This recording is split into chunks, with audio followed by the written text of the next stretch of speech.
Hey guys, let's talk about a fairly new piece of kit that I have. I've only had this about 2 months. I haven't really shown it on video or me picking any locks with it because I wanted to give myself time to get used to it. It's the Falle-Safe Lock Pick Kit. I know a lot of you have thought about buying these, and finding any information about them really is kind of difficult. So I've given myself a little over 2 months to play with these in the background, get used to them. And so I'd like to describe some of the things that I've discovered, and that way if you decide to buy them, you'll make a more informed decision. Now, the question always comes up, well, how much does it cost? And they are quite expensive, I won't lie to you. I had to steal money out of my wife's purse for over a year before I saved up enough coins to do it. But joking aside, you can find these on the internet for between $350 and $400, depending on your source. Sometimes they're a little restricted, but they're still available. I think almost all of you should be able to access these. So let's talk a little bit about them. Before I start talking about the first thing, I've shown it lying on its case, and I've tried to include a ruler to give you an idea of the sizes. I'm going to start with the tension wrenches, and then I'll show you very quickly. I'll go item by item. I'll show you the variety of tension wrenches that they give you in the kit, and the different types of reach tools, the whole series of hook tools, the Euro cylinder tools, and then the very slimline tools on the right there. I find those incredibly useful, and I'll talk about that. And then you get the famous fall rakes, and I haven't had a lot of experience with those, but I will talk about them. I have used them a little bit and have a little bit of experience. All right, so first of all, let's just begin going item by item. I'm going to show you what they look like, what the differences are, and what some of the advantages and disadvantages are. The first thing I have to tell you, I really like these tension wrenches, and these are fixed tension wrenches, and they're numbered 1 through 6, and you get 6 different sizes. The reason I like them is because, let me grab a lock here, because they fit in to the keyway top and bottom, and I just grabbed one at random, so it may not be the right one, but as you see, it really leaves you a lot of room in order to get in there. No tension wrench is getting in your way on the bottom, and on the top you have every guarantee that that top pin is not locking down pin number 1 to prevent you from picking. So they're all numbered, in this case number 1. If you don't want to tension it from the top, the other end of it tensions it from the bottom, and I find myself, this is the one that I normally use. The thing I don't like about it, though, it isn't that I don't like it, it's experience, I believe, is that it has to sit for perfectly flat on the top. In the case of picking, if you get excited and you move your finger around, I found that it pops out. And this happened to me a lot in the beginning, until I figured out another secret. Now, these come with no instructions, so they leave it up to you to figure it out. If you look at the number 1, the distance between these two prongs is the same on all of these. There is absolutely no difference between number 1 and number 6. They're precisely the same dimensions. Where the difference does occur, though, if you, again, comparing the number 1 and the number 6, let me see if I can find a background here, perhaps you can see it a little bit better, is if you look at the thickness of the bottom of the keyway, you can see the 6 is much thicker than the number 1. So if you choose exactly the right one, I mean, when I first started I thought, wow, I grabbed number 1, it fits everything, and it does. The problem is it kind of flops around inside of the keyway. So if you go through, the graduations are so fine between each of these different numbers, you can find one that fits virtually perfectly to every flat keyway, and you can squeeze it in there and it'll fit, and then you may not have the problem of it jumping out. It literally would be a press fit when you get it down inside of there. So that worked out very well. There are some other disadvantages. This only works on flat bottomed locks, as you can imagine. If you have, for example, a doorknob, a keyway that is slightly recessed, as this one is, this tool, you won't be able to use it because it can't get into the keyway. So that holds true for padlocks. For those of you who only work on padlocks, again, a recessed keyway, you're not going to be able to get down inside of there. The plastic liner, the rubber bumper, all the stuff that they put on there to protect the lock, or in this case of a master lock, to assemble the lock, you're going to have these rivets and maybe a rubber bumper that'll block you from using this tool. On all other locks, I have learned to really like using these tension tools. Well, these don't fit all keyways, as you can imagine, so they give you some other tools as well. And these are adjustable, and these are really cool, because if you have a lock with a very wide keyway, for example, if you like I do to pick best locks, it is a flat bottom lock. Those other tension tools don't fit into a best lock, but these do, and that's because these little nuts on here, you open them and you can slide it back and forth, and you can adjust it to a wide variety of different widths of keyways. So just a super tool. Again, I was confused, no instructions, so I had to look at these. And what I found is that, again, you have A's and then you have a B. And the reason they give you different ones is because it isn't the width, again, it's the width of the tips to precisely fit into a variety of different keyways. So these 4 tools, you can either go on the top or the bottom and fit a wide variety of keyways, just super tools. If those don't work, as they don't in those locks that I described, they do give you two sets of the normal tension tools. They give you the straight tension tool, kind of nice. There's 8 of them, and there's 2 of each different size, 4 different sizes, 2 of each. And then there are the twist tools, if you like putting your finger against the side of a twist tool, or if you need it for some reason, then twist tools are great. Again, the same 8, the same 2 of each size, 4 different sizes.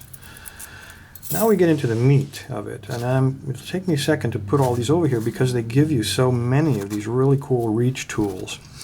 They again are numbered 1 through 6, and the numbers will indicate the amount of curvature. And obviously number 1 doesn't have nearly as much curve or depth as, say, number 5 or number 6, which is the extreme example. I have not used these a lot.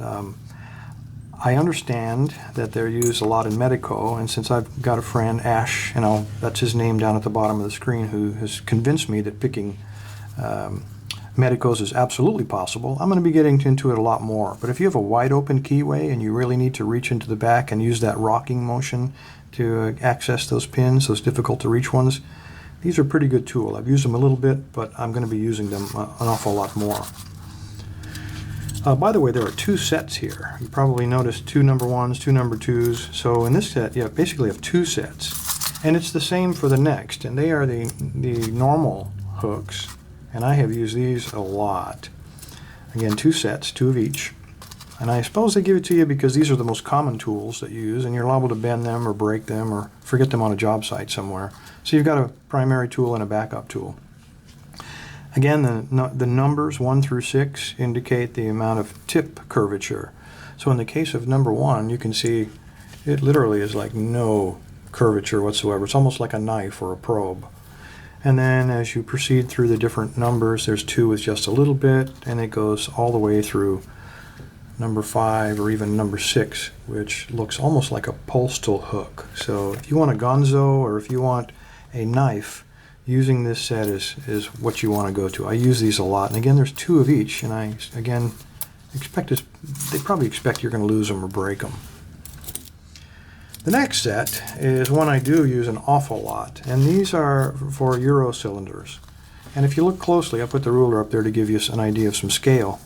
Again, they're numbered 1 through 6, and they only give you 1 set of these. And I can't imagine why, because I use these more than probably the others. These are my go-tos, and again, number 1 is nothing but basically a knife, very straight shot there, just to probe and feel around in a keyway. And if you choose to go to all the way to the number 6, again, it's like a postal hook. So you have 6 graduations of curvature and the type of hooks that you choose from. I use these an awful lot. I really like these. But one I like even more, unfortunately, the stuff I really like, they don't give you a lot of. These are very, very thin, and therefore, of course, fragile picks, number 1 through 4. There's no 6 here, unfortunately. Same game, except now, and I know it might be difficult to see the scale, but the thickness here, they're very, very thin, so you can access the smallest of keyways. You get 4 curvatures to choose from.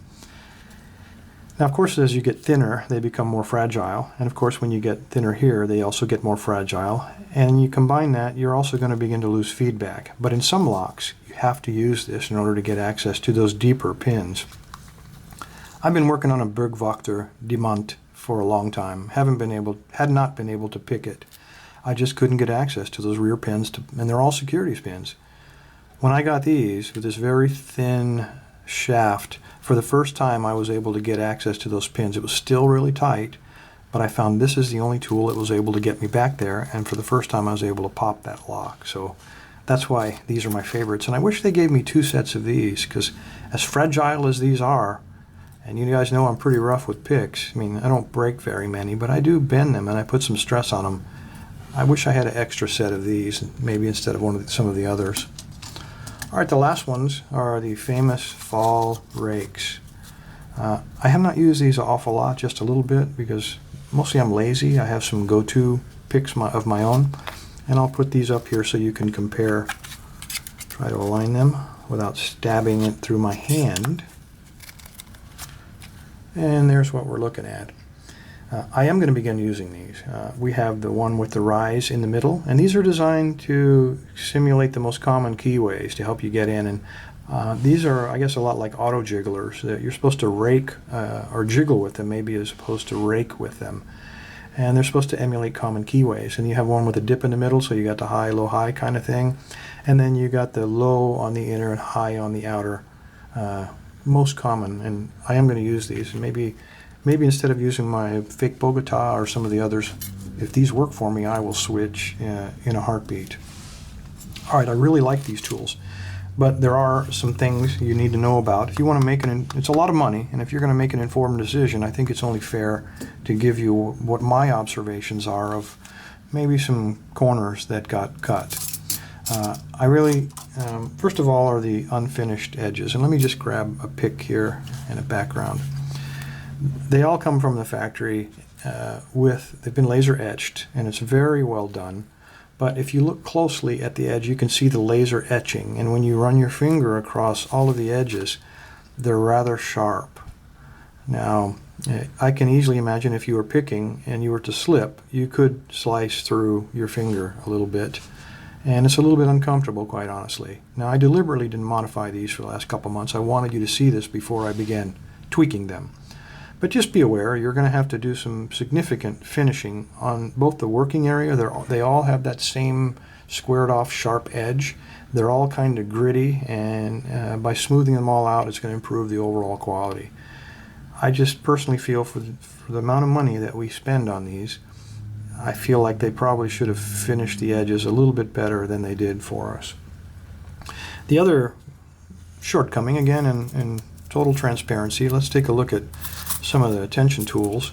These are really easy to make. We all make these, and the fact that they did this for me is really not a big deal, but let me use my background to show you. They kind of carelessly bent some of these. They aren't real squared off.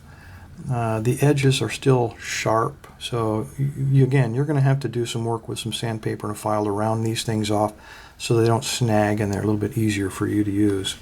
In terms of how much care did they take, I think you can look at some of these picks. Some guy in a factory, Falle-Safe factory, just probably took a pair of pliers and twisted these, and they're angled, they're bent. It's not a big deal. It'll only take us a few minutes to fix it. I realize that. I mean, I can file this and take those sharp edges off, and in a few hours I can complete this whole kit. But again, I feel like the amount of money that they charge for these, you might expect just a little bit more attention to detail. And then the last thing, again, a very small thing, but to me, I look at little stuff like this. I can be kind of anal. You guys probably figured that out. Is the case itself. Really nice case. All the tools fit. At the end of the video, I'll have a picture of it complete, but everything has a perfectly sized slot, and it's very well arranged. I love the case that it folds up. It's got the Velcro. It doesn't quite fit in your pocket, but it's nice and flat, very nice, and it opens up. Everything's perfect. You fold it out of the way. Nothing's going to fall out. Now, they made this out of ballistic nylon, and they cut the cloth, and they left all the edges raw. So when I got it, the day that I opened it, and I'm playing with it, and after I opened it 3 or 4 times, I noticed all the threads from the nylon had begun to unravel. It was unweaving itself. Now, of course, there's an easy fix. I took a lighter and I went around the entire edge with the lighter and I fused all of the edges around the flap. And of course, internally, I had to fuse all of these as well, because you can imagine sticking your pick and pulling your pick out. Eventually, it's going to unravel and it's going to look really bad. So when you get it, take time, take 10 or 15 minutes, get yourself a lighter and fuse all of the edges, and that way your case won't fall apart very quickly. Anyway, overall, I do not regret buying it. I've really enjoyed it. Opening that Bergvakta alone was worth to me $350. But anyway, I think I'm going to get a lot of use out of this in the future. You're probably going to see this a lot more in some of my videos as I start integrating these different pieces into the everyday lockpicking videos. Anyway, I've taken an awful long time. I'm sorry about that, but if you're thinking about buying one of these, that you might appreciate the information. Anyway, thanks for your time. Everybody stay safe and stay legal.